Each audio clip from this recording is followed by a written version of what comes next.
Jim, you want to talk a little bit about this process you went through?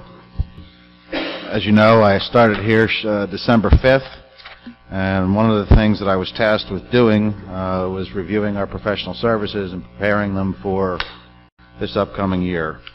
I found, to be polite, several deficiencies in the engineering firms that we had used, some issues that had come up with projects, delays, cost overruns, litigation, and I recommended at that time to the mayor that we pursue the option of bringing on a municipal engineer, either in a full-time, part-time position, or even as a consultant, but with regular hours, somebody we could count on to be here when we need them, rather than somebody being on another island, you know, and beholden to another job.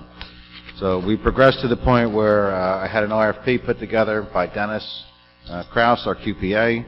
It was advertised in the paper.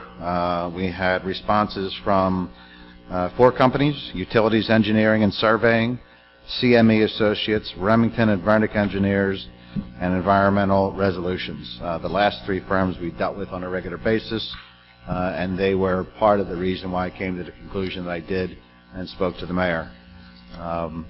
We got the responses back in the required time. I reviewed them along with the QPA and my assistant. We evaluated them all, and I recommended to council this morning or this afternoon that we award the contract to Utilities Engineering and Surveying. Their price structure is much better than anything else that we've seen. The principal in Utilities Engineering and Surveying is Matt Doran. He is a well-known entity around the island. I trust his opinion greatly. I don't think there's anybody on this island other than maybe Mr. Powell who know this island's infrastructure inside and out. Matt has been here when we needed him since the time I've been here, and I just can't think of anybody better, forgetting the cost factor, to recommend for this position. So I stand by my recommendation. Thank you, Jim. Yes, sir. Council comments? All right. I guess I'll go first again, or maybe last. Jim, you mentioned the process, and I'm going to repeat some of the comments I made in the executive session about process, specifically as it impacted me. I've been the only voice over the past year from council saying that we need to look at getting a full-time in-house engineer. Now, in-house could mean an employee, or it could mean somebody who's there by contract, but it was clear to me from the beginning that the system that was created and when Ed went over to Ventnor didn't make sense, and in practice now we see really didn't work, because he's got a full-time job with 2 full-time positions in Ventnor.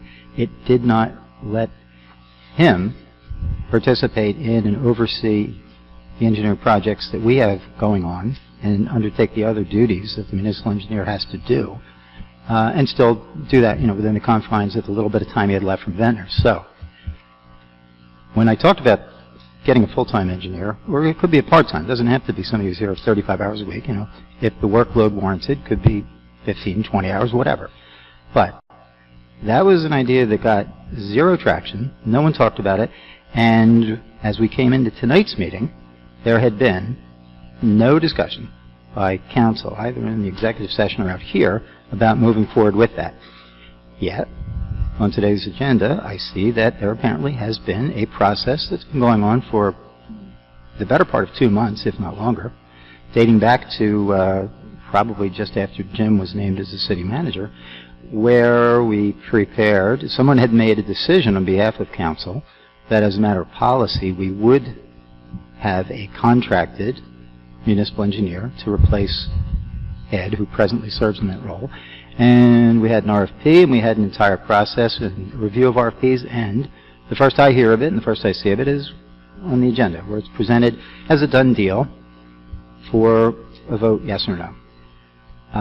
It would have been nice, you know, to follow maybe the requirements that council act as a body and that individual members of council not direct the activity of the manager or other members unless it is something that's done with the knowledge and participation and support of at least a majority of the rest of council. But it comes to us, to me, certainly, as a done deal. I don't know who else knew what they knew and when they knew it, but. So, we have tonight a proposal to have someone on contract for an estimated number of hours, but there's no cap. It's going to be, presumably, however many hours are deemed to be needed. And we will have, I assume, then no discussion about the merits of bringing somebody in-house, somebody who would be capped, in terms of what the total cost might be, and who would be available to us all the time, rather than a contract, independent contractor, really, who is, here for perhaps a certain number of hours, but not necessarily available to you beyond that. So structurally, I don't understand why we have this, why we've chosen this path, because we, as council, haven't chosen this path. This is presented to us as the only alternative tonight. Beyond that, we're proposing to create a situation that I think has inherent conflict risks, which are that there's an identity and a relationship between a firm which is presently doing contract work for the city and which does private work for private citizens in the city, which work from time to time needs to be reviewed and approved and overseen by our official statutory city engineer. And the fact that they're not the same, one and the same person, to me is immaterial. I mean, when we talk about the appearance of a conflict or the risk of a conflict, it certainly extends to situations involving family members and certainly involving firms which the new city engineer had previously been for much, if not all, of their working life associated with. I understand that the proposed resolution for that is to also appoint a conflict engineer, which I'll note in passing, and this is procedural, but I'd like to have Fred's opinion on this.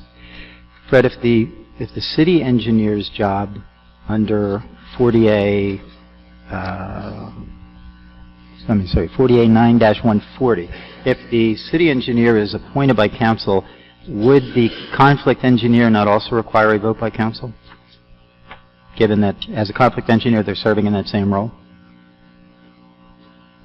No, I mean, given this form of government, a lot of these appointments can go through the manager's office. I mean, I think as a matter of form, when we are bringing in consultants, it is better done through council. But when we get to the conflict level, I don't know that the same issues are in play, because it's a very junior position, and I mean it doesn't cause a legal problem for me that a conflict person would be appointed by the manager, given the nature of this form of government, where the manager is the real source of power in this government, with due respect to council. Yeah. Well, and the reason for my question is simply because statutorily, as you know, the city engineer is a council appointment, so a person who is serving in that role, albeit just in conflict situations, is still, for those purposes, the city engineer. Either way. I mean, it's an argument, you know. Right. So, my fundamental problem with this approach is that it ignores, negates any council discussion, which could have happened, you know, at any point in the last 2 or whatever number of months this has been cooking, about a public discussion about the pros and cons. And if at the end of the public discussion, you know, it was a 6-1 vote and I was the one, that's fine. That's how votes go. But at least there is then a public discussion at a time prior to the decisions being made, and in effect a done deal. So, not sure what the perceived benefit is by, or to, whoever it is that decided we'd go in this direction, in terms of not discussing it until tonight. And I also think that it's, would have been, and still is, a wiser alternative to explore bringing somebody in-house. I understand that Ventnor and Margate have, for the longest time, they shared an engineer, so they were able to make do with part-time, and we are proposing here, at least initially, I think, Jim, what, 10.5 hours a week? Yeah, correct. Yeah, so, you know, for the amount of money that turns out to be, if in fact it's, you know, 10.5, and you would expect it would be more, because we had Ed available to us for somewhat less than that, and there was more work than he could get to in that amount of time. I would think that there's certainly a reasonable prospect that one could bring somebody in-house and do it more cheaply and have that person available to you, whether they're part-time or full-time. They're here, they're yours the whole time.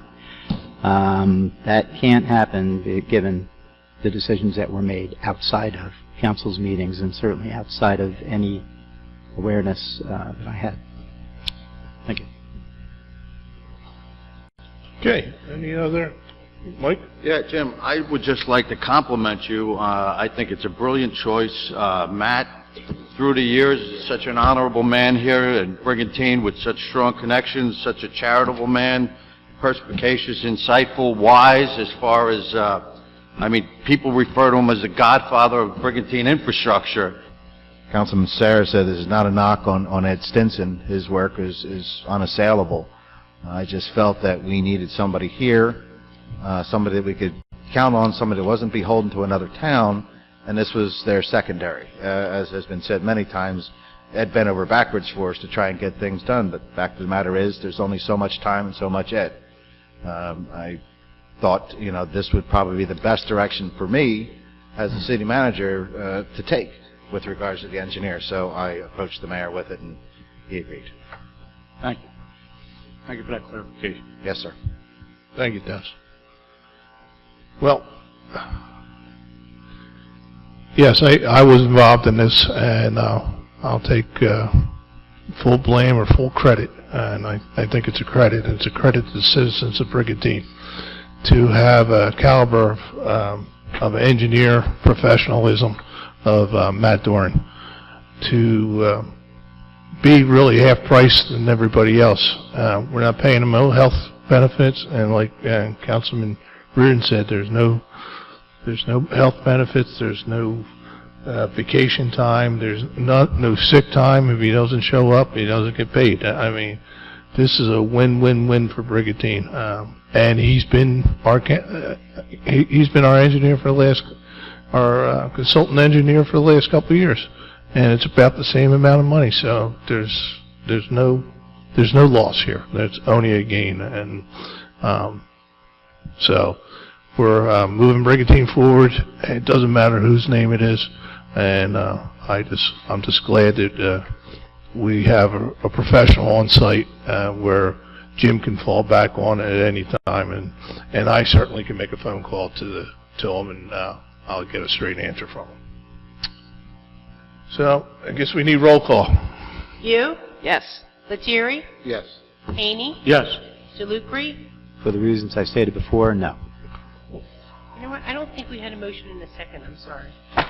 I'll make the motion. I'll second. Okay. Sorry about that, Lynn. Okay, you? Yes. Lettieri? Yes. Haney? Yes. DeLucri? No. Reardon? I'd just like to say thank you, Matt, and yes. Sarah? Yes. Mayor Simpson? Yes. Motion carried.